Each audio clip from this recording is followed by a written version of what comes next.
Hello everybody, so today I will talk about calculus. The topic today is about limit. So now I will show you how to answer.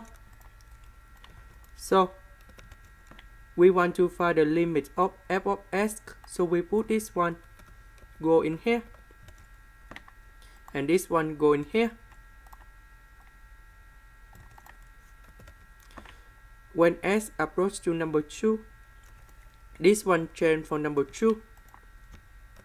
And now we need to find the value of this one in here. 2 plus 3, you got about 5. Next, we multiply both sides with number 5.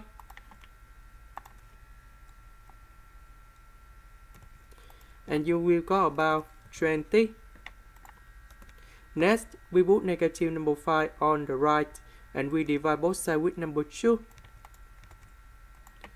And that should be about 20 plus 5 over 2.